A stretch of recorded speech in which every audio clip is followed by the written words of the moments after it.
कहा था, आप लोगों के स्मरण में होगा कि राम कथा मनुष्य को जीना सिखाती है। हमें जिंदगी कैसे जीना है, हमें जीवन कैसा जीना है, ये राम कथा सिखाती है।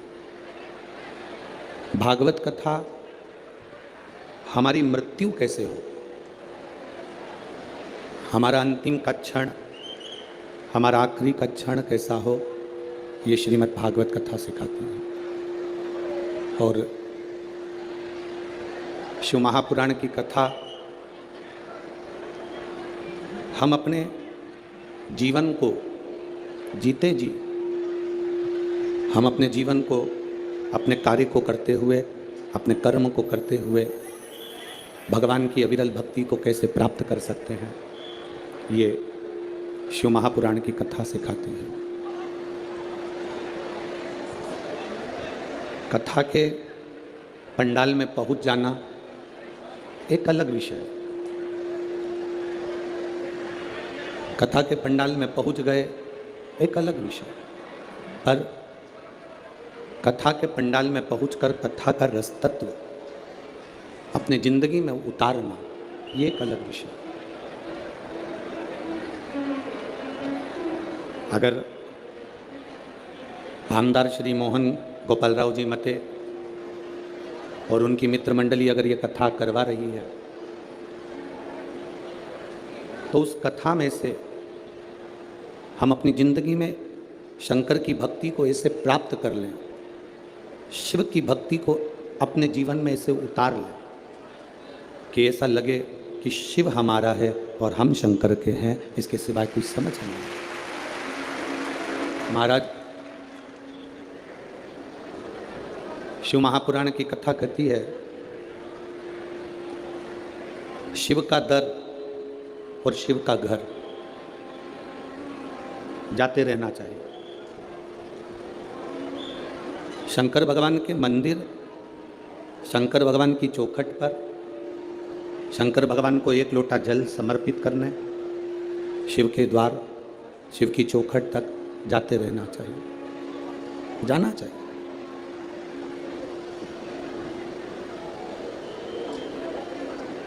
सारे घर द्वार जब छूट जाते हैं,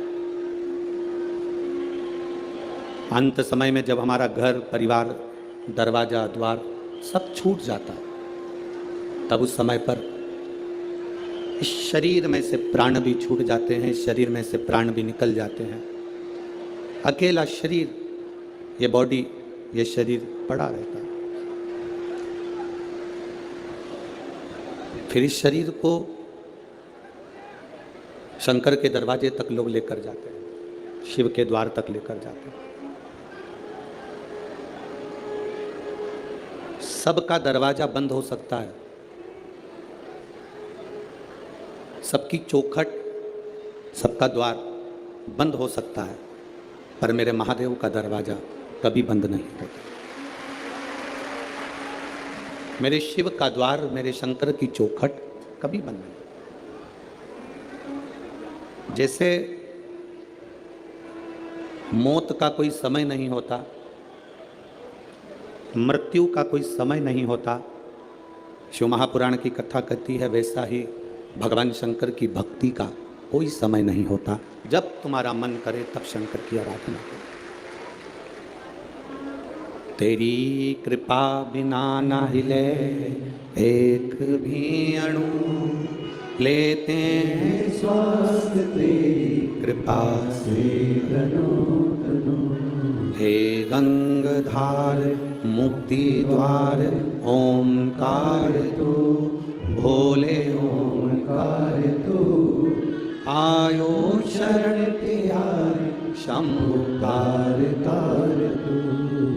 बखान क्या करूं मैं राखों के ढेर का, चपटी भगवत में खजाना कुबेर का। शिव कथा कहती है, सबके दरवाजे, सबके द्वार बंद हो सकते हैं, सबकी चौखट बंद हो सकती है, सबका द्वार बंद हो सकता है, पर मेरे महादेव का दरवाज़ा कभी बंद नहीं होता। मेरे शंकर की चौखट कभी बंद नहीं होती। मेरे शिव का द्वार कभी बंद नहीं होता। बैकुंठ में दरवाजा है, ब्रह्मलोक में दरवाजा है, इंद्रलोक में दरवाजा है, पितृलोक में दरवाजा है, पर कभी किसी ने सुना कि कैलाश पर दरवाजा है? कैलाश पर दरवाजा है क्या? नहीं। कठिन। शंकर के दरवाजा नहीं, कैलाश पर कोई द्वार नहीं है, कैलाश पर कोई दरवाजा नहीं है। किसी ने महाकाल बाबा से पूछा, देवाधिदेव महादेव से पूछा कि बैकुंठ में दरवाजा लगा हुआ है, इंद्रलोक में दरवाजा लगा है, ब्रह्मलोक में दरवाजा लगा है, केवल एक कैलाश ऐसा है जहां पर दरवाजा नहीं लगा है। आप भी अपना दरवाजा क्यों नहीं लगवा लेते? आप भी द्वार क्यों नहीं लगवा लेते? भगवान शंकर ने कहा,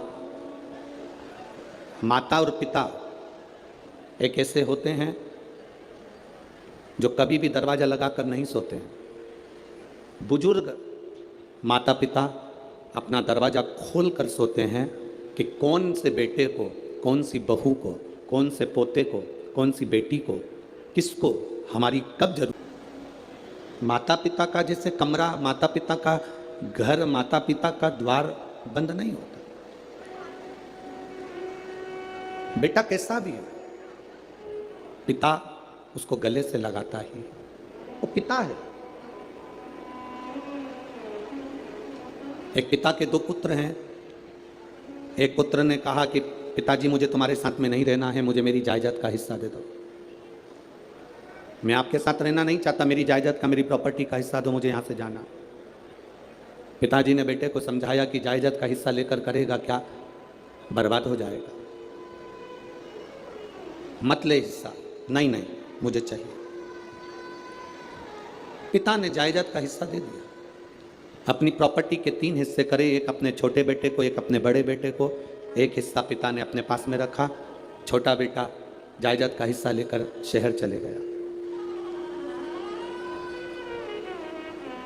शहर में गया तो उसके बहुत सारे मित्र बन गए, बहुत मित्र।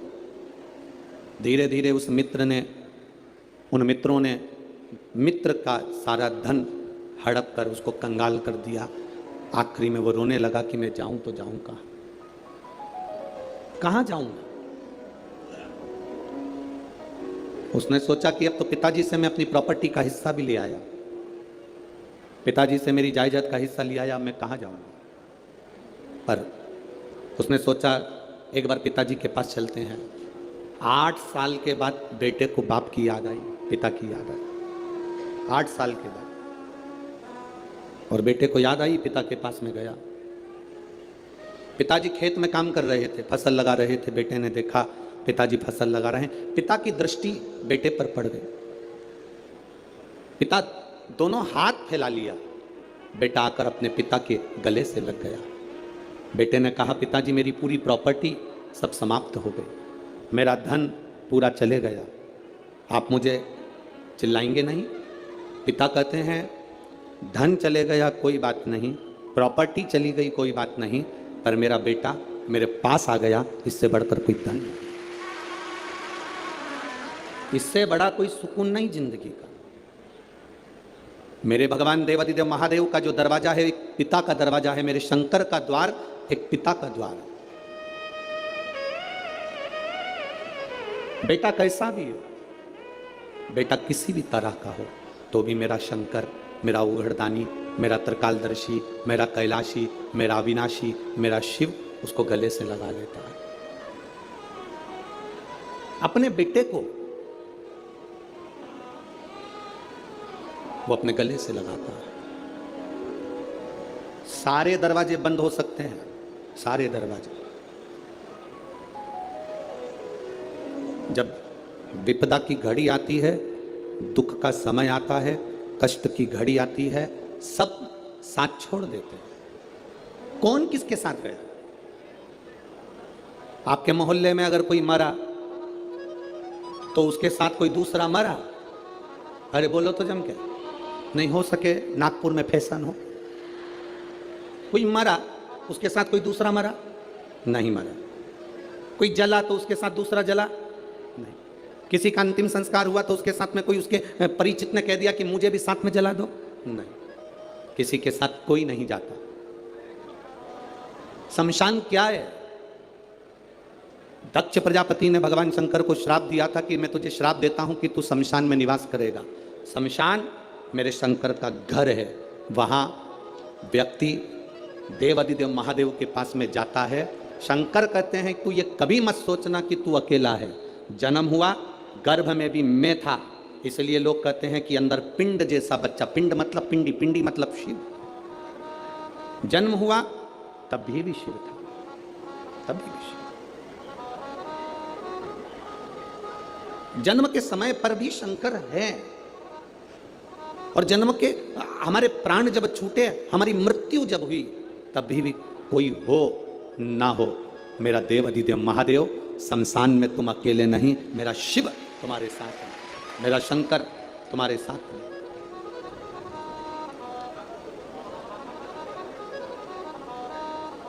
संसार में दो चीजें दो लोगों से नहीं पूछी जाती है। पूरे संसार में दो चीजें दो लोगों से नहीं पूछी जाती है। एक, स्त्री से उसकी आयु नहीं पूछी जाती है। बोलो सही है कि गलत है? संसार में दो चीजें दो लोगों से नहीं पूछी जाती है। एक, स्त्री से उसकी आयु नहीं पूछी जाती है, और दूसरा, पुरुष से उसकी आय नहीं पूछी जाती है। स्त्री से आयु नहीं पूछी, पुरुष से आय नहीं पूछी। क्यों नहीं पूछना चाहिए? क्योंकि स्त्री से आयु इसलिए नहीं पूछते क्योंकि स्त्री अपने लिए कभी नहीं जीती, स्त्री हमेशा दूसरों के लिए जीती है। और पुरुष से उसकी आय नहीं पूछते। क्यों नहीं पूछते? क्योंकि पुरुष अपने लिए नहीं कमाता, हमेशा दूसरों के लिए कमाता है, इसलिए इन दोनों से नहीं पूछा जाता। स्त्री से उसकी आयु नहीं पूछी जाती और पुरुष से उसकी आय नहीं पूछी जाती। आदमी किसके लिए कमा रहा है? सुबह 8 बजे से दुकान पर बैठता है, रात को 10-10 बजे तक दुकान पर बैठता है, दिन भर मेहनत करता है। आप में से कितने लोग हैं जो दिन भर मेहनत करते हैं तो सोने की रोटी खाते होंगे, चांदी का कटोरा पूरा की पूरा खा जाते होंगे? अगर करोड़पति भी करोड़ों का धन कमा रहा है, गरीबड़ा भी अगर धन कमा रहा है, तो वो 2 रोटी ही खा रहा है। एक भिखारी हमारे दरवाजे पर जब भीख मांगने के लिए आता है, वो भीख मांगने नहीं आता, हमको ज्ञान देने आता है। भिखारी भीख मांगने दरवाजे पर आता है तो हमको ज्ञान देने के लिए आता है। भिखारी ये कहने के लिए आता है, भैया मुझे रोटी दे दो, भैया 2 रुपया दे दो। वो रुपया लेकर, रोटी लेकर तुम्हारे दरवाजे के बाहर एकांत में बैठकर रोटी को खाता है। बोलो खाता है कि नहीं खाता? भिखारी जब दरवाजे पर आता है तो ज्ञान देने के लिए आता है, रोटी मांगता है, दरवाजे पर खाता है। दुकानदार के सामने भिखारी जब मांगने के लिए आता है तो वो ज्ञान देने के लिए आता है, दुकानदार से कहने के लिए आता है कि देख, मैं भीख मांग कर खाता हूं तो भी समय पर रोटी खाता हूं, और तू दिन भर कमाता है तो भी रोटी तेरे नसीब में नहीं आ पाती। दिन भर कमाता है तो भी रोटी तेरे नसीब में नहीं आ पाती। 10 बजे का टिफिन तैयार है, पत्नी फोन लगा रही है, सुनो भोजन का टाइम हो गया, 11 बज रही है, 11:30 बज रही है, 12 बज रही है, स्वामी भोजन कर लो, स्वामी आओ भोजन कर लो। पत्नी पति को बुला रही, बच्चे बाप को बुला रहे, पापा समय हो गया अभी तक नहीं आए, भोजन करना है, पापा आओ। भाई भाई को कह रहा है, देख फैक्ट्री बाद में चले जाना, दुकान बाद में चले जाना, चल रोटी खा पहले। पत्नी रोटी के लिए बुला रही, बच्चे रोटी के लिए बुला रहे, पर अभी बस 2 ग्राहक और कर लूं इसके बाद आता हूं, 2 फाइल और निपटा लूं इसके बाद आता हूं, 2 काम और कर लूं इसके बाद आता हूं। और हम जिस रोटी के लिए कमा रहे हैं, जिस रोटी के लिए मेहनत कर रहे हैं, जिस रोटी के लिए हम 24 घंटे लगे हैं, मालूम पड़ा वो रोटी धीरे धीरे छूटती चली गई। 10 बजे रोटी खाने वाला 12 बजे खा रहा है, 12 बजे वाला 1:30 बजे खा रहा है। फिर बीमारी हो गई शुगर की, बीमारी हो गई बीपी की। कभी डॉक्टर तुम्हारा परिचित हो तो उससे पूछना कि बीपी और शुगर कैसे होते हैं। समय पर जो भोजन नहीं करता उसको बीपी और शुगर की बीमारी होती चली जाती है। समय पर जो अपनी जिंदगी को नहीं जीता उसको बीमारियां बढ़ती चली जाती है। पूछो कभी।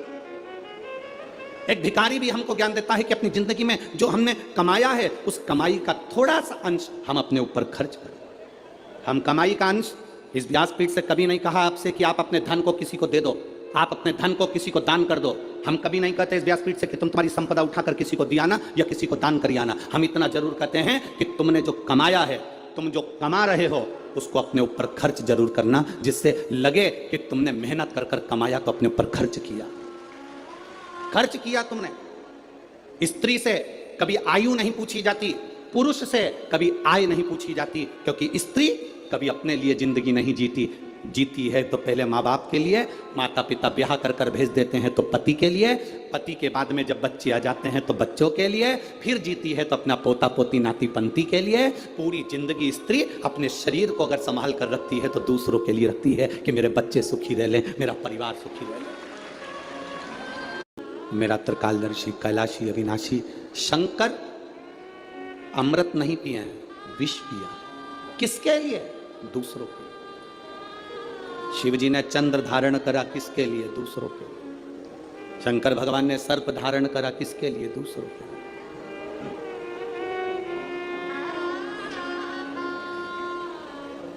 सर्वे भवन्तु सुखी। अपने लिए क्या रखा? क्या रखा? पार्वती जी ने पूछ लिया था भोलेनाथ जी से, बाबा आप सारी दुनिया को देते हो, अपने पास कुछ नहीं रखते हो, क्यों नहीं रखते? शिव जी कहते हैं, पार्वती मुझे रखने की जरूरत नहीं है। मैंने जिसको दिया है अगर वो उसका सही उपयोग करेगा तो उसका एक अंश मेरे पास आएगा। अगर उसने सही उपयोग करा तो उसका एक अंश मेरे पास में आएगा, मेरे करीब में पहुंचेगा। अगर वो सही उपयोग कर रहा है तो। आप किस चीज का सही उपयोग कर रहे हैं? नयन दिए मेरे धर्म बाबा ने दर्शन करने के लिए, इन नेत्रों से हम दिन भर अपने मोबाइल को, अपनी टीवी को देखते रहते हैं। श्रवण दिए भगवान ने कथा को सुनने के लिए, हम इससे कथा श्रवण नहीं कर पाते। मुख दिया मेरे दातार ने भजन करने के लिए, हम भजन नहीं कर पाते। पाँव दिए मंदिर तक जाने के लिए, हम जा नहीं पाते। हाथ दिए जनमानस की सेवा के लिए, हम सेवा नहीं कर पाते। शरीर का प्रयोग करा कहाँ? मुख का प्रयोग करा मदिरा पीने में, शराब के नशे में, गंदे नाली के पानी में। कान का प्रयोग करा निंदा और चुगली और गाली सुनने में। नेत्रों का प्रयोग करा गंदी चीजें देखने में। पाँव का प्रयोग करा गंदी जगह जाने में। हाथ का प्रयोग करा गंदी वस्तुओं को छूने में। हमने प्रयोग करा क्या? हम ले क्या पाए भगवान शिव से? शंकर के मंदिर जाना, जल का पात्र लेकर जाना, वहां से खाली पात्र लेकर मत आना। आपको पहले भी कथा में कहा, बोला था कि नहीं बोला था? शिव जी पे चढ़े हुए जल को थोड़ा सा झेल कर कलश में डालकर जरूर लेकर आना, उसका आचमन करना, घर में छींटना। शंकर के पास जाना तो कभी खाली वापिस मत आना। शिव कथा कहती है अगर आप जल चढ़ाने नहीं भी गए, बिना लोटे के, बिना जल के, बिना बेलपत्र के, बिना धतूरे के, बिना शमी पत्र के, बिना चावल के दाने के भी आप शंकर के पास अगर पहुंच गए हो तो शंकर आपको कभी खाली नहीं भेजता, वो झोली भर कर ही भेजता। शिव भक्ति होती ही ऐसी है। शंकर भगवान की अविरल भक्ति का फल ही यही है। शंभु शरणे पड़ी मांगो घड़ी रे, दुख काटो दया करी। शिव कथा कहती है भगवान की शरणागति के करीब में जब हम जाएं तो हम भगवान से कुछ मांगे चाहे ना मांगे, वो दिल से देता जरूर है, दिल से देता। आप लोगों से एक बात पूछे क्या? जवाब दोगे? अरे बोलो तेरे नागपुर वालों, पक्का? ठीक है। तुम्हारी आर्थिक स्थिति ठीक है, तुम्हारी आर्थिक स्थिति ठीक हो और मानसिक स्थिति ठीक नहीं हो तो आर्थिक स्थिति का कोई कारण, कोई अच्छा फल होगा क्या? जम के तो बोलो जरा। और अगर तुम्हारी आर्थिक स्थिति ठीक नहीं हो, तुम्हारे पास में धन नहीं हो, ज्यादा गाड़ी बंगला नहीं हो, और तुम्हारी मानसिक स्थिति ठीक हो तो उसका फल होगा कि नहीं होगा?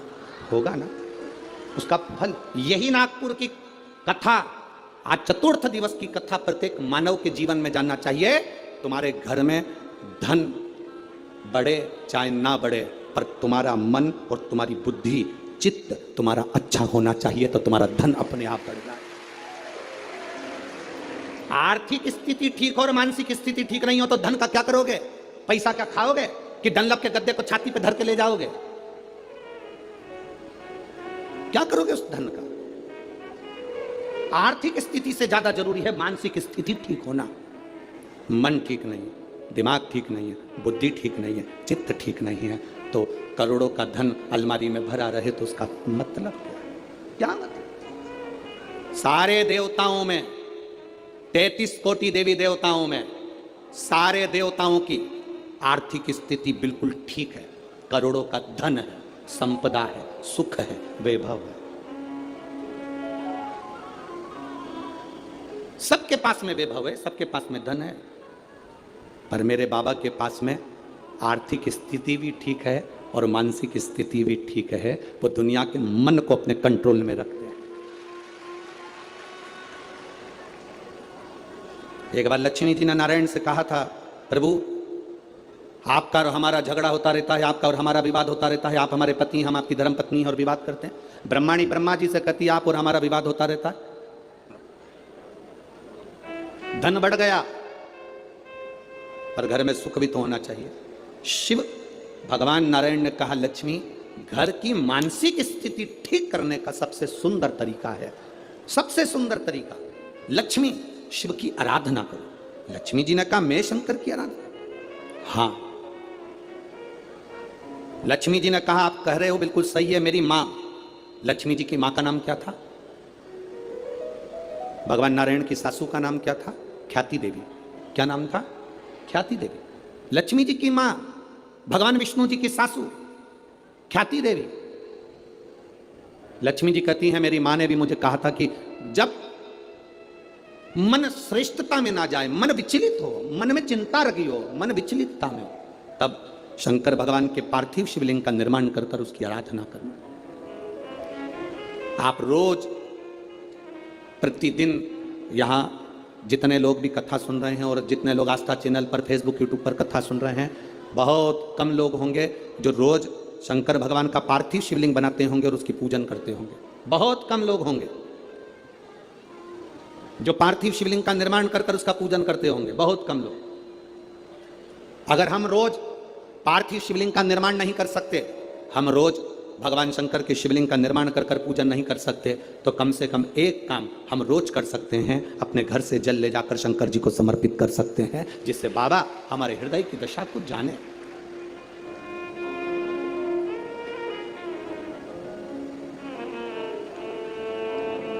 आज का जीवन कैसा हो गया?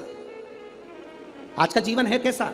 जैसे सरकारी स्कूल का टीचर, सरकारी स्कूल में नौकरी करने वाला, सरकारी स्कूल में पढ़ाने वाला टीचर अपने बच्चे को पढ़ाता है प्राइवेट स्कूल में और कामना करता है भोलेनाथ जी से कि मेरे बेटे की नौकरी सरकारी स्कूल में लग जाए। जरा विचार करना, सरकारी स्कूल का टीचर अपने बच्चे को पढ़ाता है प्राइवेट स्कूल में और नौकरी लगवाना चाहता है, बोलो जम के बोलो जरा, सरकारी स्कूल में। हमारी बात दुनिया के लोगों को बहुत बुरी लगती है महाराज, बाद में कहते हैं सीवर वाले महाराज को बोलने का तरीका नहीं है। तो तुम जिस दिन तरीके पे आ जाओगे तो हम भी तरीके से बोलना प्रारंभ कर देंगे, उसमें क्या दिक्कत है, उसमें क्या टेंशन? सरकारी स्कूल में पढ़ाने वाला टीचर, सरकारी स्कूल का प्रिंसिपल, सरकारी स्कूल में पढ़ाने वाला टीचर अपने बच्चे को पढ़ाता है प्राइवेट स्कूल में और बेटे की नौकरी लगवाना चाहता है सरकारी स्कूल में। कारण उसको स्कूल की पढ़ाई का अंदाजा है, उसको स्कूल की कमाई का भी अंदाजा है, इसलिए वो नौकरी सरकारी चाहता है। अगर तू अपने बेटे को सरकारी नौकरी चाहता है तो अपने बेटे को सरकारी स्कूल में पढ़ाना भी चाहिए, पढ़ाना भी चाहिए। जब तुम अपने बच्चे को सरकारी स्कूल में पढ़ाओगे तो तुम्हें मालूम पड़ेगा कि हमें किस तरह से बच्चे को पढ़ाना है, हमें कितना ज्ञान देना है, कितनी प्रबलता देना है, कितनी विद्वत्ता देना है। एक साइंटिस्ट पहले अपने साइंटिस्ट बनने वाला पहले धीरे धीरे धीरे धीरे प्रैक्टिकल कर करके तब जाकर साइंटिस्ट बनता है। आप भी जब अपने ऊपर अमल करोगे तब मालूम पड़ेगा कि जिंदगी की दौड़ में हमें कितने आगे निकलना है, कितने पीछे हम जा रहे हैं।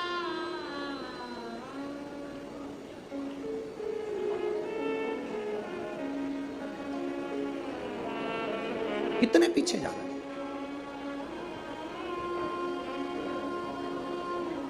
कितना विचित्र संसार हो गया, जरा विचार करिएगा। वो तो अब शिव महापुराण की कथा होती है तो ये लाखों की भीड़ अब जुटने लगी है, अब आने लगी है।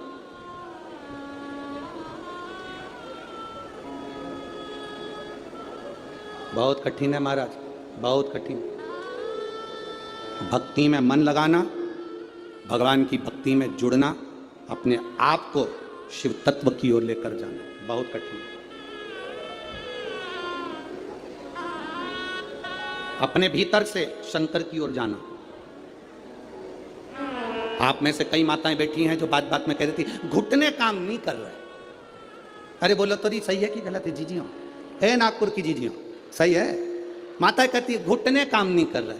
कोई के मेरा हाथ काम नहीं कर रहा, कोई के मेरा कमर काम नहीं कर रही। आज तक एक भी ऐसी नहीं मिली जो कह दे मेरा दिल काम नहीं कर रहा, मेरा मन काम नहीं कर रहा। दिल काम कर रहा है तभी तो लगी रहती है।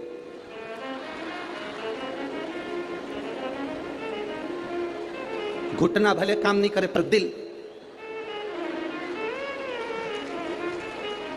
काम कर। आज तक नहीं मिली एक, जितने मिले सब ऐसे ही मिले। घुटना काम नहीं कर रहा, हाथ काम नहीं कर रहा, सिर काम नहीं कर रहा, पीठ काम नहीं कर रही। आज तक नहीं बोला कि मेरा दिल काम नहीं कर रहा। जब तक मैं कथा नहीं सुनती मेरा दिल नहीं लगता, ये मन नहीं लगता, ये चित्त नहीं लगता, ये काम ही नहीं करता, ये दिल नहीं लग रहा, ये मन नहीं लग रहा।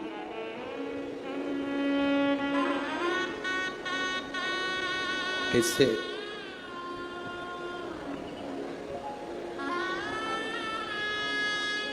भगवान शंकर की भक्ति के बिना ये मन कैसे लग जाए?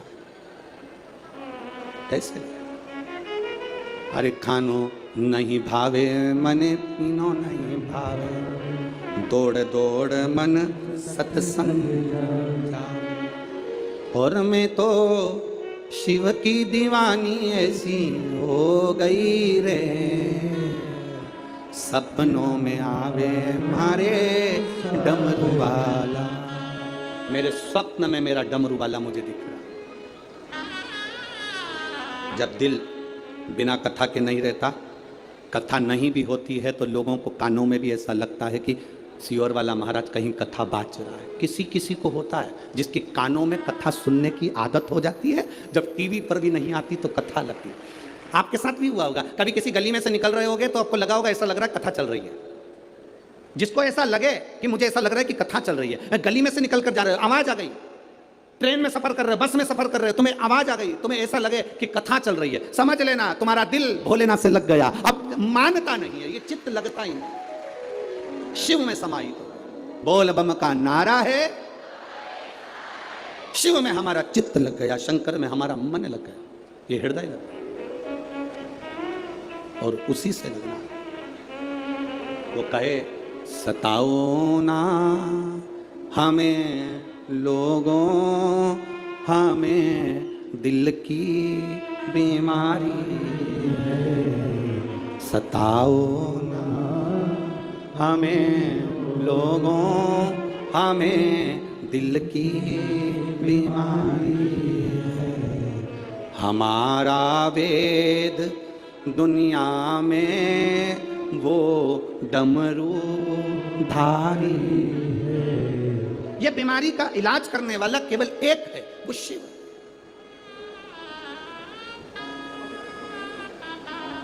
अभी इससे पहले जो कथा हुई थी छत्तीसगढ़ की, सुनी थी? अरे बोलो तो। हमने उसमें कहा था दर्जी शर्ट में जेब लगाता है तो वो राइट में नहीं लगाता, वो लेफ्ट में लगाता है। कहां लगाता है? लेफ्ट में। दर्जी शर्ट में जेब, टी शर्ट में जेब सीधे हाथ में नहीं लगाता। कुर्ते में जेब दर्जी अपने सीधे हाथ पर नहीं लगाता। दर्जी अगर जेब लगाता है तो उल्टे हाथ पर लगाता है, क्योंकि दर्जी को मालूम है दिल यहीं पर होता है। ऊपर जेब लगाऊंगा, कभी मंदिर गया बेलपत्र लाएगा ना तो ऊपर की जेब में रख लेगा। ये बेलपत्र नहीं, शंकर दिल के करीब होना चाहिए, हृदय के करीब होना चाहिए। ये शिव दिल के करीब हो, हमारे हृदय के करीब हो हमारा शंकर, हमारा ओ घड़ी दयालु दातार। नजदीक हो हमारे। अभी कई लोग, अभी कल कथा यहाँ पर सुबह, आज की कथा तो ये 2 से 5 है, कल टीवी पर भी 2 से 5 आएगी, पर यहाँ पंडाल में जो कथा रहेगी वो सुबह 8 बजे से 11 बजे तक रहेगी। अब जो अहमदाबाद की कथा थी वो परमिशन ना मिलने के कारण बस कैंसिल हो गई, तो अब कथा होगी 3 नवंबर से 9 नवंबर तक ब्रज में, कोसी कला में, मथुरा में, 2 बजे से 5 बजे तक। अब बीच में जो समय है, तो कई माताओं ने विचार करा अच्छा हुआ हमारी कथा अच्छी थी तो हमारा मन नहीं लगता था काम में, अब बीच में जो समय मिल गया हम इसमें सफाई कर लेंगे। अब दिवाली की सफाई कर, अब बीच में जो समय मिला है सफाई करने का मिला।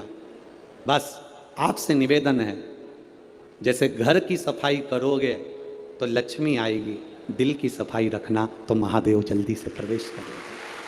निवेदन वो प्रवेश कर जाए, रीझता है वो। जैसे विजयदशमी के दिन समर्पित की गई शमी का एक पत्ता, महादेव को अगर एक शमी का पत्ता विजयदशमी के दिन समर्पित कर दिया जाता है तो जिंदगी में कभी वैभव और धन की कमी नहीं आती। उसी तरह इस हृदय को शिव तत्व में समाहित कर कर रखना। समाहित। एक कथा आप लोगों ने सुनी होगी, महर्षि वर्तंतु। महर्षि वर्तंतु जिनके शिष्य थे कोत्स, जिसका नाम था कोत्स।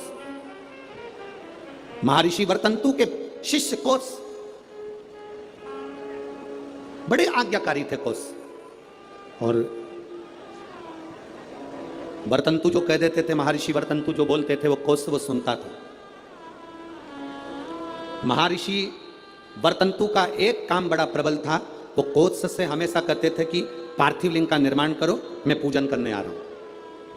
पार्थिव लिंग का निर्माण करो, मैं पूजन करने। ये वर्तंतु ऋषि, महर्षि वर्तंतु कोत्स से कह देते।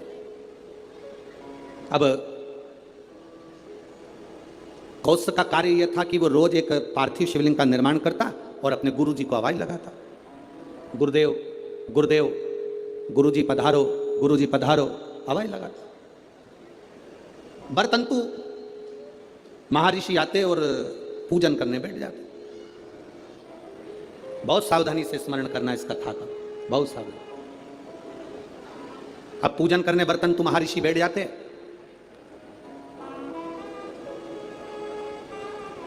एक बार कोत्स भरी निंद्रा में सो रहा था। उसने स्वप्न में क्या देखा कि कोई काले काले से भयंकर दंत वाले आश्रम में प्रवेश कर रहे हैं। अब भयंकर दंत वाले आश्रम में प्रवेश कर, आप जरा विचार करिएगा, ऋषि के आश्रम में, संत के दरवाजे पर, गुरु के दरवाजे पर कोई भयंकर जीव तो आ ही नहीं सकता, क्योंकि गुरु इतना भजन करा होता है कि सन्यासी गुरु, संत, साधु, सन्यासी, तपस्वी, साधक, उपासक इतना तप करे होते हैं कि ये यम के दूत उनके पास पहुंचते नहीं। पर आज कोत्स ने क्या देखा कि भयंकर मुद्रा वाले, भयंकर दंत वाले, भयंकर विकराल रूप धारे हुए कुछ गण, यम के कुछ गण, यमदूत ये अंदर आ गए। तो कोत्स क्या कर रहा है, उन यमदूतों से पूछ रहा है, तुम कौन हो, कहां आए हो? कहा वर्तंतु के पास में आए। क्यों? बस वर्तंतु के पास में हम पहुंचे उनको लेने के। हो क्यों? उनको लेने के लिए तो बैकुंठ से पार्षद आना थे, उनको लेने के लिए तो बैकुंठ से विमान आना था, तो तुम उनको लेने कैसे पहुंच गए? उन्होंने तो शंकर की आराधना करी है, उन्होंने तो शिव की आराधना करी है। यमदूतों ने बड़ी सुंदर बात कही, वो आपकी भी बुद्धि में बैठना चाहिए। यहां जितने लोग कथा सुन रहे हैं, जितने आस्था चैनल पर, फेसबुक पे सुन रहे हैं, आपकी बुद्धि में कोत्स की और वर्तंतु की चरित्र आपके जीवन में उतरना चाहिए। इन्होंने तो शंकर की आराधना करी है, शिव की भक्ति करी है। यमदूत कहते हैं हम इनको शंकर के दरवाजे तक लेकर जाएंगे, आधा समय ये शिव के द्वार पर रहेंगे और आधा समय हमारे साथ में रहेंगे। कारण क्यों? कहा ऋषिवर, गुरुवर जब पूजन करने बैठते थे तो आधा कार्य वो अपने शिष्य से करवा लेते थे। बेटा फूल लेके आना, बेटा आसन बिछाना, बेटा ये सामान लेकर आना, बेटा वो सामान लेकर आना। एक स्त्री, एक पुरुष स्वयं, आप अगर ठाकुर जी से सेवा करने बैठे हो, भगवान से लाड लड़ाने बैठे हो, भगवान की पूजन करने बैठे हो, भगवान की आराधना करने बैठे हो, तो अपनी पूजन की थाली स्वयं लगाइए। पशुपति व्रत करने वाली माताएं ध्यान रखेंगी इस बात के लिए। पशुपति व्रत की नियम, पशुपति व्रत करने वाली माताओं का नियम क्या है? कई माता कहती है हमने 2 बार व्रत कर लिया, भगवान हमारी नहीं सुना, हमने ये कर लिया, भगवान हमारी नहीं सुना। आप आए नहीं, सुबह हो गई, मेरी पूजा की थाली धरी की धरी रह गई। क्यों? उसका कारण क्या था? मतलब मेरी पूजा में कोई ना कोई कमी निश्चित। आपने पशुपति व्रत करा, भगवान क्यों ना सुने? क्यों नहीं सुने? कारण क्या है? थाली पूजन की लगा रहे हो, देवरानी का व्रत है, जेठानी सामान निकाल के दे रही है, देवरानी का व्रत है, जेठानी आटा सेक रही है सीरा बनाने के लिए, हलवा बनाने के लिए, जेठानी का व्रत है, देवरानी दूध में उकाल कर खीर बना रही है। व्रत तुम्हारा, साधना तुम्हारी, मांग तुम रहे हो। शिव महापुराण की कथा कहती है, हिचकी चली, क्या बोलते हैं, हिचकी की डुचकी है, हिचकी। अब तुमको चल रही हिचकी, तुम अपनी पड़ोसन से, जेठानी से कह दे मेरे बत्तल का हिचकी ले ले हिचकी लेगी जेठानी? सिर तुम्हारा दुख रहा, गोली निकाल के जेठानी को दे दो, खा ले। वो पूछे क्यों? मेरा सिर दुख रहा है। हो सकता है? जम के बोलो। छींक तुम्हें आ रही, छींक तुम्हें आ रही, और तुम अपनी देवरानी से कहो छींक छींक जल्दी छींक। हो सकता है? नहीं। छींक तुम्हारी है, तुमको छींकना पड़ेगी। खांसी तुम्हारी है, तुम्हें खांसना पड़ेगा। शरीर में कष्ट तुम्हारे है, दवाई तुम्हें खाना पड़ेगी। उसी तरह व्रत तुम्हारा है, तैयारी तुम्हें करना पड़ेगी। गलती हम करते हैं। पशुपति व्रत का व्रत मैंने करा, मम्मी से कह के चली गई, मम्मी मेरा पशुपति व्रत है, मैंने शादी के लिए करूंगी या बच्चों के लिए करूंगी या इसके लिए करूंगी या उसके लिए करूंगी। मम्मी ने पूरी थाली लगा के दे दी, मेरी बेटी व्रत कर रही है, मेरी बेटी। मम्मी ने पूरी थाली लगा के दे दी, प्रसाद बना के दे दिया। बेटी ने 3 बार पशुपति व्रत कर लिया और काम नहीं हुआ। बेटी बाद में कहे कि हमने भी व्रत करा था, हुआ नहीं। उस कारण को समझना। क्या तूने तैयारी करी? तू तो केवल एक सिर की उतार रही है कि महाराज बोला है तो व्रत करना है, तो मेरा काम हो जाएगा। पर विचार कर, थाली लगाती तो तेरे अंदर भाव जागता कि मैं महादेव की पूजन की तैयारी कर रही हूँ, चावल रख रही हूँ, बेलपत्र रख रही हूँ, पुष्प रख रही हूँ। एक एक चीज में महादेव जुड़ता तेरे दिल से। मैं महादेव के लिए हलवा बना रही हूँ, मैं महादेव के लिए सीरा बना रही हूँ, मैं महादेव के लिए खीर बना रही हूँ, मैं महादेव के लिए ये कर रही हूँ। हर शब्द में तेरा महादेव जुड़ता, तो पशुपति व्रत का पुण्य भी 2 व्रत होते और तीसरे में प्राप्त हो जाता। ये नियम है शिव महापुराण। एक पत्र आया है, देखिए। एक तो पत्र इतने सारे भेज दिए।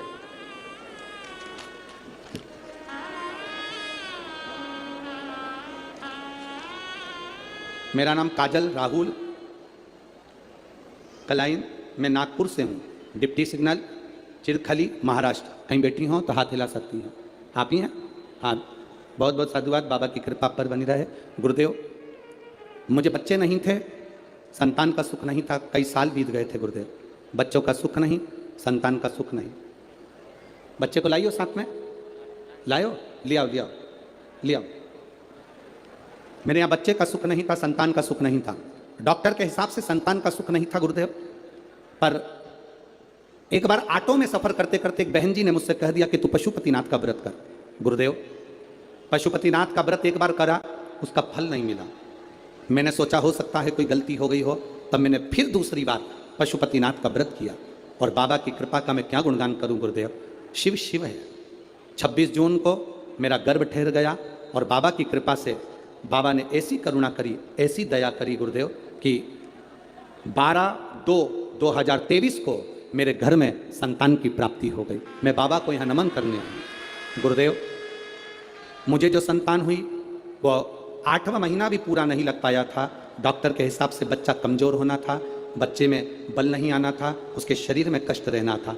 पर मेरे बाबा ने मेरी लाज रखी गुरुदेव, और 8वां महीना भी चालू नहीं हुआ और जो संतान हुई बाबा की कृपा से पूरी स्वस्थ हुई। उसको मैं लेकर आई हूँ बाबा को प्रणाम करने के लिए।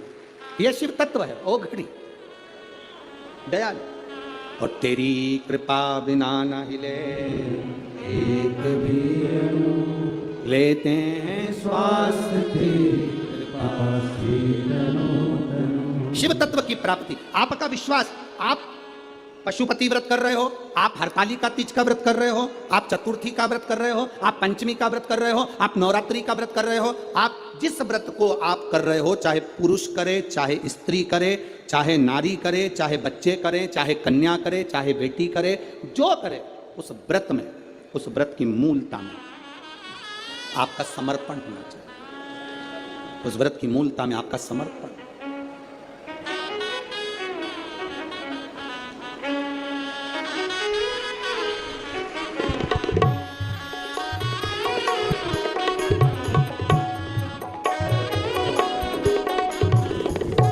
जोरदार ताली बजाएं।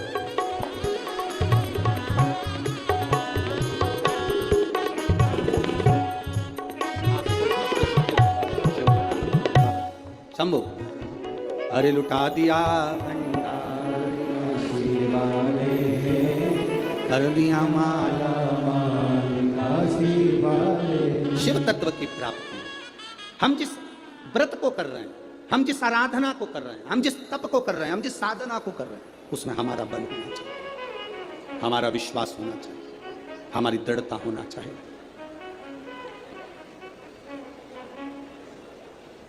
अपना विश्वास प्रबल रखिए, और जब विश्वास प्रबल होगा, शिव मिलेगा।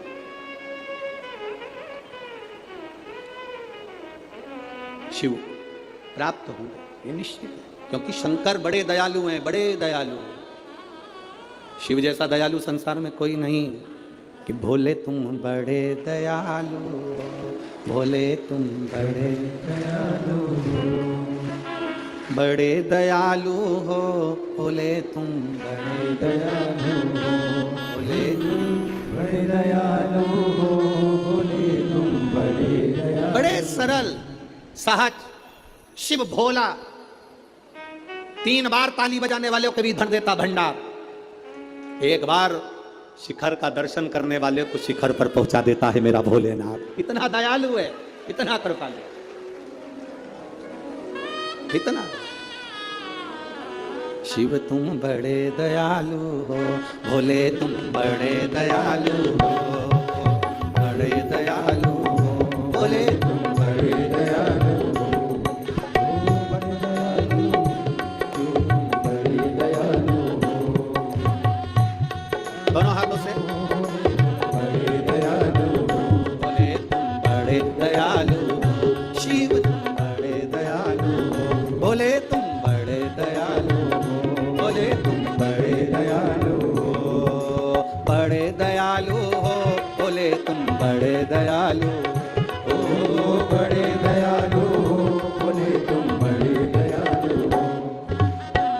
दयालु हो, भोले तुम बड़े दयालु हो, बड़े दयालु हो, भोले तुम बड़े दयालु हो, बड़े दयालु हो, भोले तुम बड़े दयालु हो, बड़े दयालु हो, भोले तुम बड़े दयालु हो, बड़े दयालु हो, भोले तुम बड़े दयालु हो, बड़े दयालु हो, भोले तुम बड़े दयालु हो, बड़े दयालु। आप भी बोलिए, बड़े दयालु, भोले तुम बड़े दयालु, भोले तुम बड़े दयालु, भोले तुम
बोले तुम बड़े दयालु हो, बड़े दयालु हो, बोले तुम बड़े दयालु हो, बड़े दयालु हो, बोले तुम बड़े दयालु हो, बड़े दयालु हो, बोले तुम बड़े दयालु हो, बोले तुम बड़े दयालु हो, बोले तुम बड़े दयालु हो।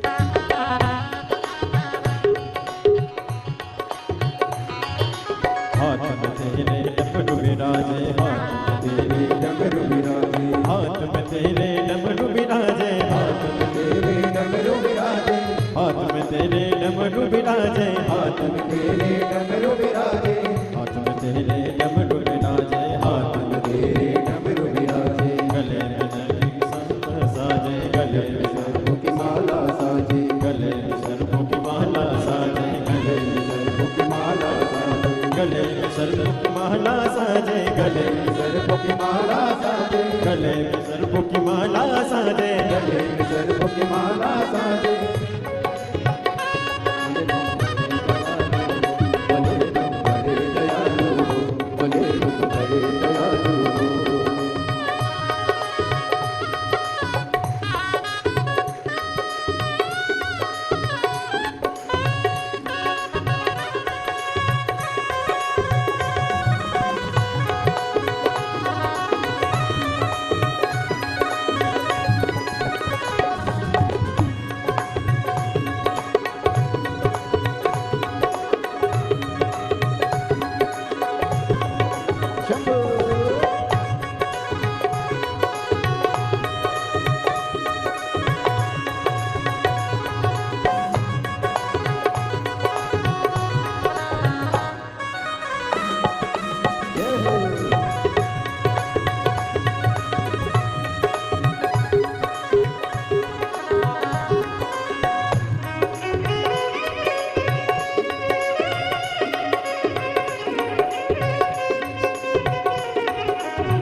देव तुम साना दूजा, करते सब तेरी पूजा, देव तुम साना दूजा, करते सब तेरी पूजा, नाम तेरे डंका का आज घर घर में पूजा, नाम तेरा डंका आज घर घर में पूजा।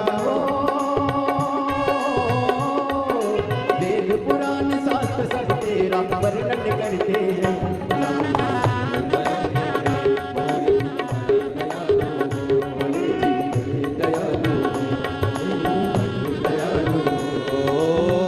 दयालु हो, बोले तुम बड़े दयालु हो, बड़े दयालु हो, बोले जी बड़े दयालु हो, बड़े दयालु हो, बोले तुम बड़े दयालु हो, बड़े दयालु हो, बोले जी बड़े दयालु हो, बोले तुम बड़े दयालु हो, बोले तुम बड़े दयालु हो, बोले तुम बड़े दयालु हो, बोले तुम बड़े दयालु हो, बोले तुम बड़े दयालु हो, बोले तुम बड़े दयालु हो, बोले तुम बड़े दयालु हो, बोले तुम बड़े दयालु हो। हार अपने स्थान पर बैठकर भगवान देवाधिदेव महादेव से अपने मन की बात भाव से, हृदय से, दिल से कहिएगा, प्रार्थना करिए बाबा देवाधिदेव महादेव से। जहां जगह मिले वहां बैठकर भाव के साथ में बोलो। आज कथा का चतुर्थ दिवस है। कल कथा का विराम दिवस रहेगा। जिन लोगों ने 4 दिन की कथा नहीं सुनी होगी वो कल अवश्य सुनेंगे, क्योंकि बाबा घर के मेहमान जब जाते हैं तो बच्चों को कुछ न कुछ देकर जाते हैं। उसी तरह बाबा की कथा विराम होती है तो बाबा भी झोली भर कर ही जाता है। ऐसा नियम है शिव महापुरुष। दिल से बाबा से प्रार्थना करिए, जहाँ जगह मिले, कार्यकर्ताओं को भी जहाँ जगह मिले वहाँ बैठकर भाव से करिए। श्री शिवाय नमस्तुभ्यं, श्री शिवाय नमस्तुभ्यं, श्री शिवाय नमस्तुभ्यं, श्री शिवाय नमस्तुभ्यं, श्री शिवाय नमस्तुभ्यं। भोला सब दुख काटो हमारा, ओ भोला सब दुख काटो हमारा। शिव शंकर जपो तेरी माला, भोले बाबा जपो तेरी माला। भोला सब दुख काटो हमारा, ओ भोला सब दुख काटो हमारा। वेश मंगलकारी, वेश है मंगलकारी। शमशान वासी हमारा, शमशान वासी हमारा। ओ भोला सब दुख काटो हमारा, ओ भोला सब दुख काटो हमारा। शिव कथा कह रही है, बाबा देवादिदेव महादेव का चरित्र कह रहा है। बरतंतु जी के लिए कहा, आधे से ज्यादा जो कार्य था वो कोस कर देता। आज कोस की परीक्षा करने के लिए, कोस की परीक्षा लेने के लिए, जब पूरी विद्या अध्ययन हो गया, पूरी पढ़ाई हो गई, सारा विद्या अध्ययन का कार्य हो गया, तब कोस की परीक्षा लेने के लिए बरतंतु जी ने, कौत्स की परीक्षा लेने के लिए बरतंतु एक बात अपने शिष्य कौत्स के सामने कर, कौत्स तुमने मुझसे विद्या अध्ययन करी है, अब देखिए शंकर का पार्थिव शिवलिंग बनाकर गुरु को दे देना और गुरु उसकी पूजन करना, उसका फल देखिए कितना विचित्र, उसका फल कितना विचित्र होगा। कौत्स तुमने पार्थिव शिवलिंग का निर्माण करा और निर्माण करने के बाद में तुम मुझे उस शिवलिंग को दे देते हो। तुम कहते हो कि मुझे यम के दूत लेने आए थे, पर वो कहीं ना कहीं उस क्रम में कहीं ना कहीं वो मुझे लेने के लिए आए, परंतु उस भोग को मुझे भोग, शिव तत्व को भी जाना है और यमलोक को भी जाना है। कौत्स, अब मैं आपसे इतना सा कहना चाहूं, बरतंतु ने कहा कौत्स तुमने मुझसे विद्या अध्ययन करी है, आज विद्या अध्ययन के फल स्वरूप मेरी जो दक्षिणा बनती है वो मुझे दीजिए। गुरुवर क्या दूं मैं आपको, बोलिए। शिव कृपा देखिएगा कितनी प्रबल है।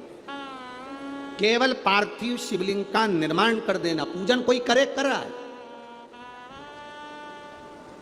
अपने क्षेत्र में, अपनी कॉलोनी में, अपनी सोसाइटी में, अपने एरिया में, कहीं शंकर का मंदिर बन रहा है, शंकर का शिवालय बन रहा है, बन सके आप उसमें सहयोग प्रदान करना, नहीं बन सके तो किसी की टांग मत खींचना कि ये मंदिर क्यों बनवा,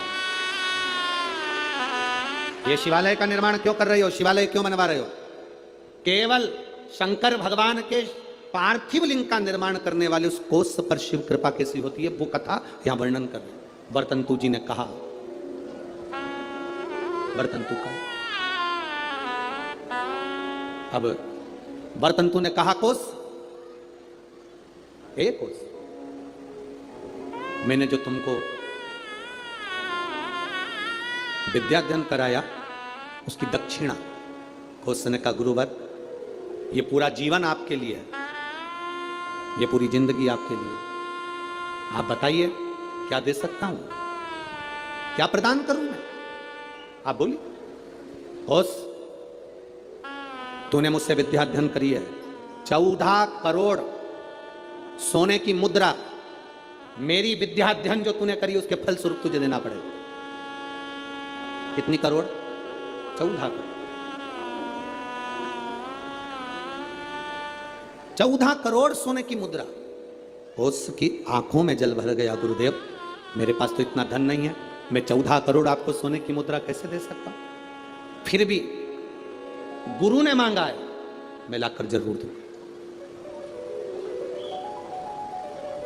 अब गुरु क्यों मांगे हैं ये तो गुरु ही जान सकते हैं। गुरु जो कृपा करते हैं वो दुनिया में कोई नहीं कर सकता। एक संत, सदगुरु, शिव का उपासक, भगवान की भक्ति करने वाला, दिन रात शंकर का स्मरण में डूबने वाला, दिन रात राम नाम कृष्ण नाम की भक्ति में डूबने वाला, केवल उसकी आंख की दृष्टि ही पड़ जाती है तो जीव का कल्याण हो जाता है। वो सहज नहीं है गुरु।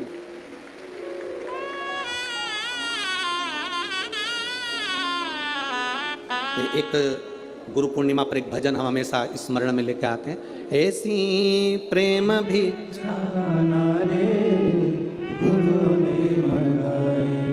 ऐसी प्रेम भिक्षा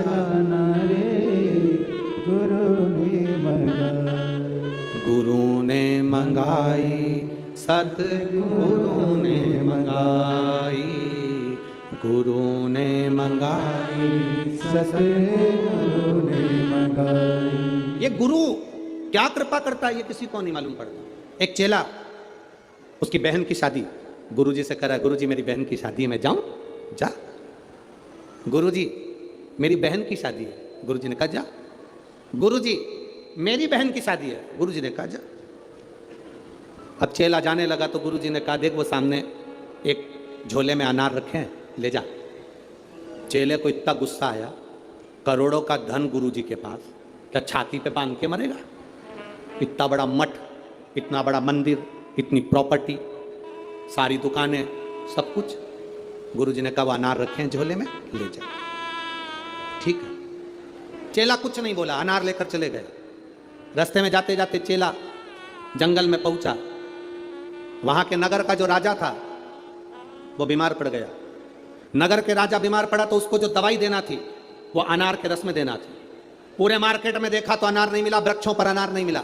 सैनिक ढूंढते ढूंढते जंगल में पहुंच गए, इसके झोले में अनार मिला। इसने इनसे अनार मांगे, उसने कहा नहीं, ये मेरे गुरुजी ने दिया है मेरी बहन की शादी के लिए, मैं नहीं दे सकता। जबरदस्ती अनार लिए, उसको बंदी बनाकर राजा के महल में ले गए। राजा को दवाई दी, राजा ठीक हो गए। राजा ने कहा अनार कहाँ से आए? ये लड़का है ना, ये बालक, इसके पास से। बेटा तुम्हारे पास अनार कहाँ से आए? मेरे गुरुजी ने दिए थे, मेरी बहन की शादी में जा रहा हूँ, मेरे गुरु ने दिया। बेटा अनार तो हमने खा लिया, अब एक काम करो, तुम्हारे अनार से मेरे प्राण बचे, तुम चिंता मत करो। राजा ने अपने मंत्रियों को बुलाकर कहा कि इसकी बहन की शादी एक राज कन्या की शादी जैसी होना चाहिए, राजकुमारी की शादी जैसा होना चाहिए, जाओ करो। राजकुमारी की जो शादी होती है इसकी बहन की शादी वैसी होना चाहिए, राशि ठाट से बहन की शादी करी जाए। अंबार, पीतांबर, रतन, माणिक, मोती, सोना, चांदी, हीरा, पन्ना सब लगाया गया, सब प्रदान किया। गुरु कभी भी लोगों को लगता है गुरुजी के पास इतना है तो गुरुजी हमको क्यों नहीं दे दे? गुरु नहीं देगा। भिखारी को देकर भिखारी मत बनाओ, देकर किसी को कमजोर मत बनाओ, किसी को देकर कमजोर मत बनाओ। इसीलिए तो भारत की भूमि पर आत्मनिर्भर भारत बनने जा रहा है कि स्वयं आत्मनिर्भर बनिए। कमजोर नहीं, अपने आप में वो बल होना चाहिए, अपने आप में वो बल हो आपके अंदर।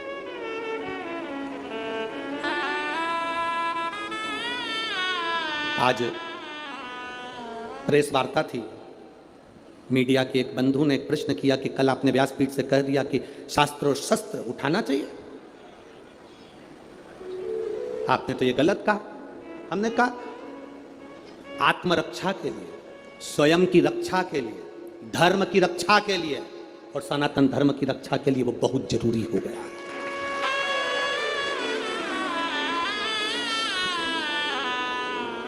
वो कहने लगे आप व्यासपीठ से ऐसी बात करते हो, हम कहते हैं ये व्यासपीठ नहीं है, ये शिव की पीठ है। जब जब जरूरत पड़ी मेरा महादेव सामने आया है।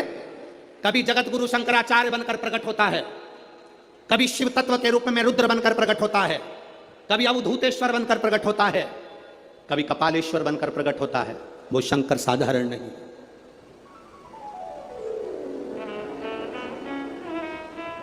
शास्त्र की जरूरत जहां शास्त्र की है वहां शास्त्र की हो, जहां शस्त्र की हो वहां शस्त्र की।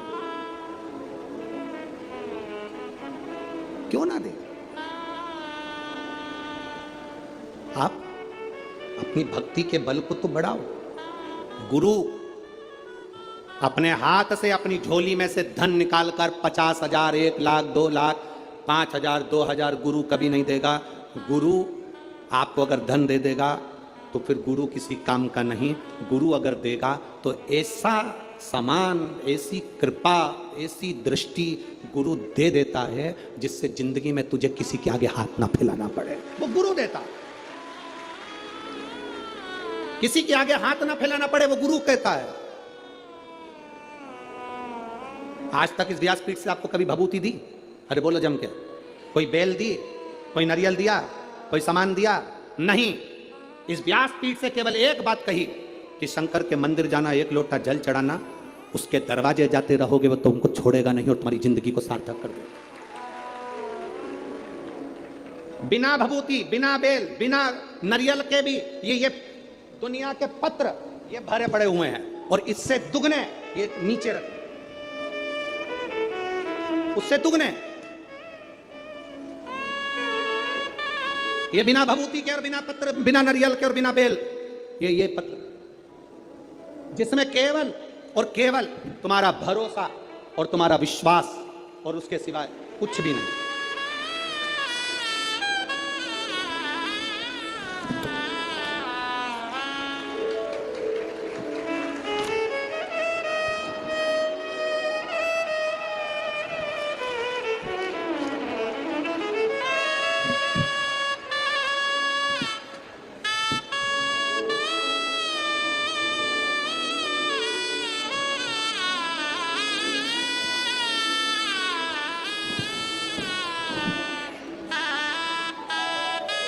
अब इसमें है क्या? जिसके मन में संशय हो यहां से पूरे पत्र उठाकर ले जाओ, पूरी सभा में बांट दो। इस कथा के मंडप में इसमें मोबाइल नंबर भी है, इसमें एड्रेस भी है और उसका नाम भी है जिसको मेरे बाबा ने बिना भभूति, बिना बेलो, बिना नारियल के प्रदान कर दिया। सब भरा है, मोबाइल नंबर, एड्रेस सब मिलेगा। जाओ पूछो क्या दिया महादेव ने, सारी समस्या का हल 1 लोटा जल। शिव क्या प्रदान करे, शंकर क्या दिए हैं ये शिव जाने। शंकर क्या प्रदान करे ये शंकर जाने। अरे खाली ना जाता कोई दर से तुम्हारे, खाली न जाता कोई दर से तुम्हारे। अरे मैं भी खड़ा हूँ मेरी जीजियों।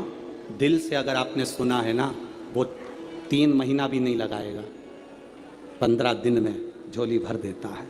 अगर दिल से सुनी है शिव महापुराण की कथा, केवल छल कपट और हृदय में कहीं भेदभाव रखकर, कपट रखकर अगर सुनी है तो उसका प्रमाण भी वो दे देता है। दिल से सुनी वो दिल से देता है, खाली नहीं छोड़ता। मेरा महादेव, मेरा शिव। लोग कहते हैं गुरुजी शिव महापुराण में ऐसा क्या है? हम कहते हैं एच चूने से लिखा रहता है तो उसको हेलीपेट कहते हैं। हेलीपैड को देखकर हेलीकॉप्टर उतर जाता है, शिव महापुराण को देखकर मेरा महादेव उतर जाता है। ये वो हेलीपैड है। क्या देगा वो उसके ऊपर है। सियोर वाला महाराज तो कल कथा पूरी कर देगा, 11 बजे कथा विराम कर कर 1 बजे यहाँ से सियोर के लिए निकल जाएगा। पर आपने जो दिल से सुना है उससे निवेदन करा, बाबा मेरे दुख काटना, क्या देगा? कोई तंत्र नहीं, कोई मंत्र नहीं, कोई दिखावा नहीं। आपका 1 लोटा जल विश्वास के साथ आप जब महादेव को चढ़ाते हो, शंकर के दरवाजे तक जाते हो, शिव की चौखट तक जाते हो, तब बाबा भी जान जाता है कि ये मेरे करीब में आया है। बाप है वो, बाप, जगत का बाप, जगत का बाप है वो।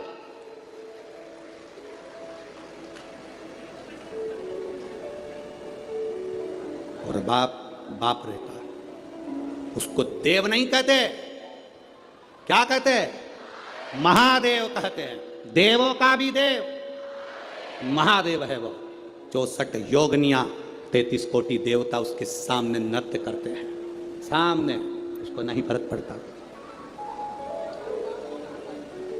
केवल इन नेत्रों से जिसने पहचान लिया, पहचान लिया। गुरु क्या देगा? गुरु केवल दृष्टि। क्या करता है गुरु? माला जपता रहेगा, दृष्टि देता रहेगा। केवल माला जपेगा और दृष्टि देगा। वो दृष्टि मूल है। वो क्या है दृष्टि में, वो जानता है।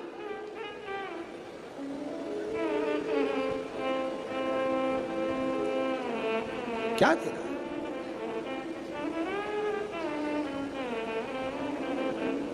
दुकानों पर लिखा रहता है आप कैमरे की निगाह में हो।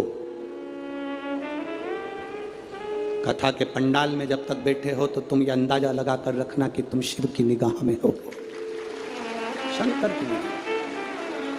बस जूते, कपड़े, जान पहचान वाले आपको अगर कष्ट दे रहे हैं, कौन कौन? जम के बोलो जरा। जूते, कपड़े, जान पहचान वाले, रिश्तेदार, परिचित, पहचान वाले आपको अगर कष्ट दे रहे हैं तो ये समझ लेना चाहिए कि ये हमारे साइज के नहीं है। ये हमारे साइज के नहीं है। जूता कष्ट दे तो पहचान जाओ कि ये मेरी साइज का नहीं है। कपड़ा कष्ट दे तो समझ जाना कि ये मेरी साइज का नहीं है। और रिश्तेदार कष्ट दें तो समझ जाना कि ये तुम्हारी साइज के नहीं है। साइज देखिएगा कि ये गलत साइज का कपड़ा पहन लिया है आपने, गलत साइज का जूता पहन लिया है आपने, ये साइज के नहीं है। गलत लोगों से संबंध कर लिया आपने, ये साइज के नहीं है। जूता, कपड़ा और रिश्ते, नाते, पहचान वाले अगर कष्ट दे रहे हैं, पहचानना ये तुम्हारी साइज के नहीं है। तुम जिस साइज के हो ना, भले तुम्हारा पेट्रोल पंप नहीं है, भले तुम्हारे पास 4 व्हीलर गाड़ी नहीं है, पर तुम्हारा दिल बड़ा है, वैसा होना चाहिए। साइज पहचानिएगा। धन से साइज की पहचान नहीं होती। धन से कोई साइज की पहचान नहीं होती। संपदा से, कुर्सी से, पद से, प्रतिष्ठा से साइज की पहचान नहीं है। दिल से होती है, हृदय से।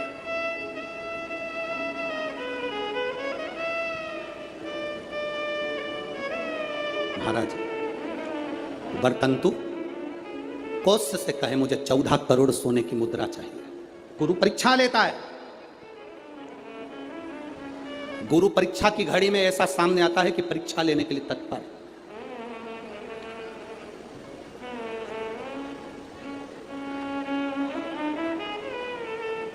ली परीक्षा, 14 करोड़ सोने की मुद्रा। कौत्स गया तुरंत राजा रघु के पास में। राजा रघु से कहा महाराज 14 करोड़ सोने की मुद्रा मेरे गुरु जी को देना है, मैं ब्राह्मण का बालक हूं, आप दे दो।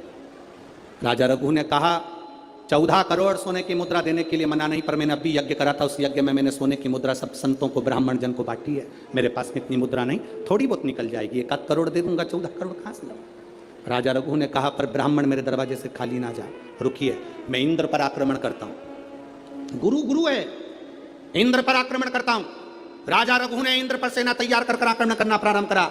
इंद्र का सिंहासन डोलने लगा। इंद्र दौड़ते दौड़ते भगवान ब्रह्मदेव के पास में गए। राजा रघु, इंद्र पर आक्रमण कर रहे हैं, इंद्र लोक पर आ रहे हैं, क्या करा जाए? एक बच्चे को 14 करोड़ सोने की मुद्रा चाहिए, गुरु ने मांगी है, इसीलिए लेकर जा रहा है।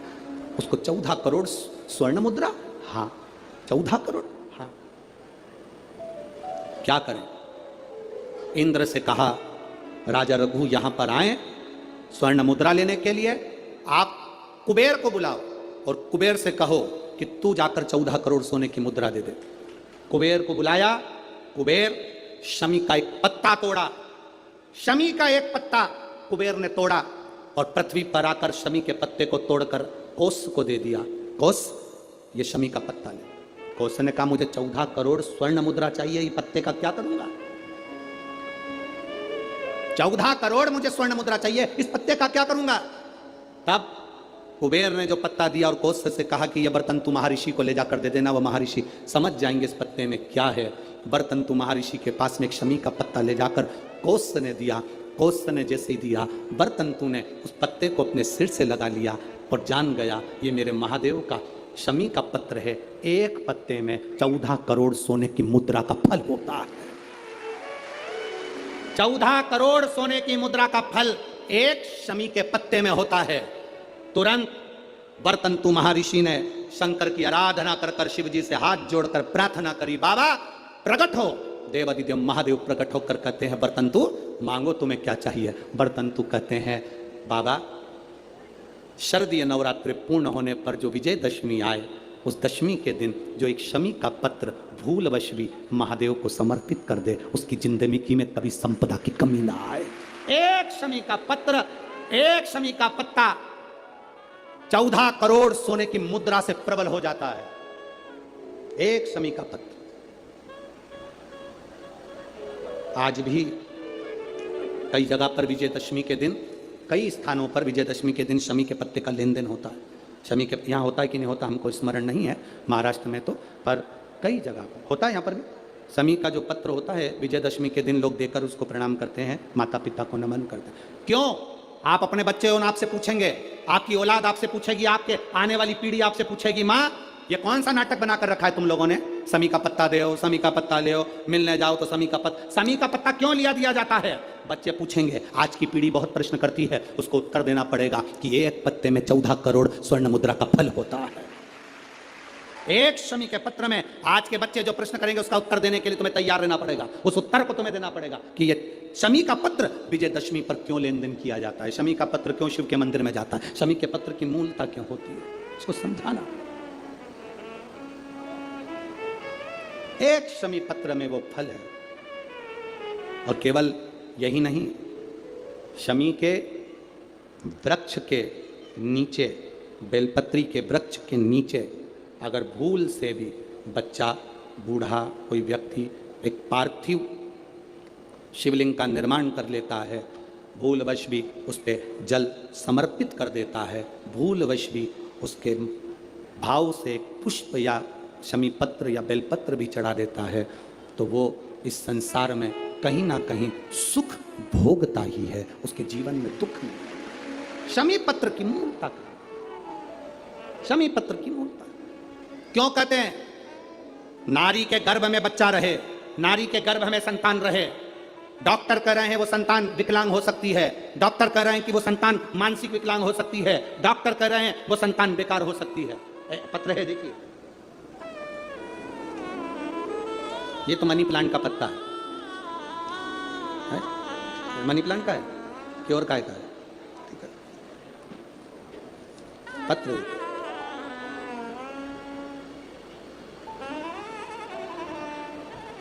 मेरा नाम निशा श्रीवास, भवानी नगर, पारड़ी, नागपुर। मोबाइल नंबर ये है। कहीं बैठी हैं? आप ही हैं? हाथ हिलाइए एक बार। गुरुदेव, लिया बच्चे को, लिया लिया। गुरुदेव, शादी 2014 में हुई थी। शादी के बाद कोई संतान का सुख नहीं हुआ, टेस्ट भी करवाया तो भी बच्चा नहीं हुआ। डॉक्टर के हिसाब से संतान के सुख का कोई क्रम नहीं दिखा। सारी जगह घूम कर आए पर औलाद नहीं हुई, खूब गोदियां भरवाई पर औलाद नहीं हुई। गुरुदेव, परिवार के किसी व्यक्ति के कहने पर बाबा का पशुपति व्रत किया और बाबा के पशुपति व्रत के साथ में सफ़ेद आंकड़े की जड़ का प्रयोग किया। बाबा ने कृपा करी। 2014 के बाद पहली बार गर्भ ठहरा। अब 14 से अंदाजा लगाओ, 23 चल रहा है, लगभग 10 वर्ष के करीब में अगर संतान का सुख हो।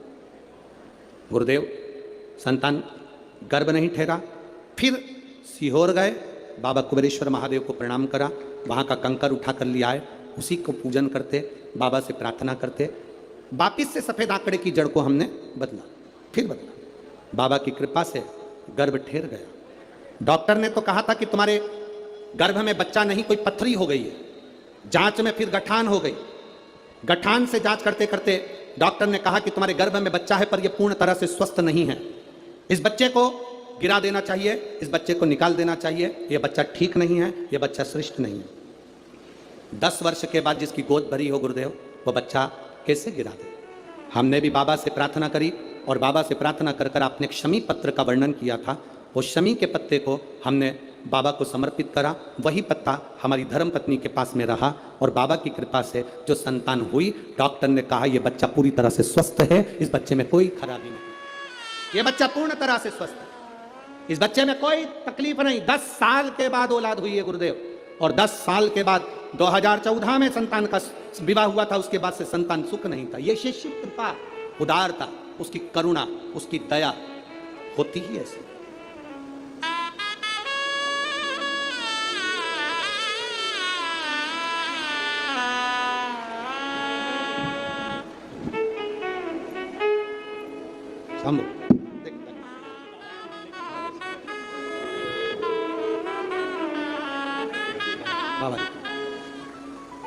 शिव कृपा। पत्र में लिखा, डॉक्टर कह दिए थे कि इसको निकाल दो, ये बच्चा ठीक नहीं है। शमी पत्र का एक भाव कोई साधारण नहीं होता।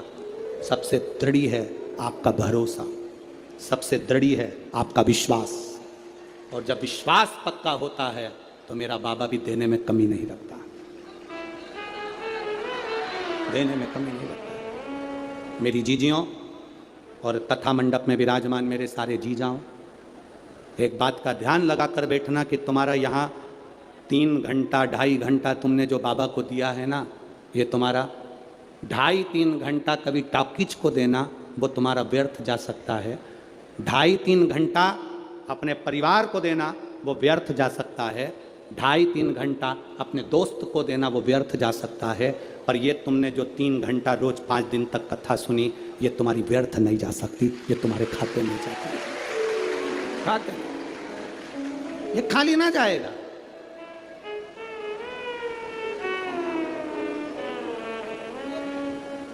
मुझे तेरा ही सहारा है मेरे भोले बाबा, कब से खड़े हैं झोली पसार, क्यों ना सुने तू मेरी पुकार। कब से खड़े हैं, सब बोलिए,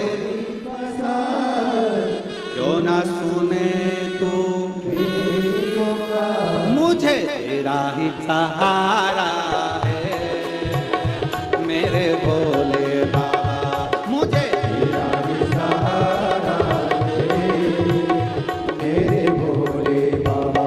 मैंने तुम्हें ही पुकारा है मेरे भोले बाबा, मैंने तुम्हें ही।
मंदिर में ये मेहरबानी देख लो लगी है आज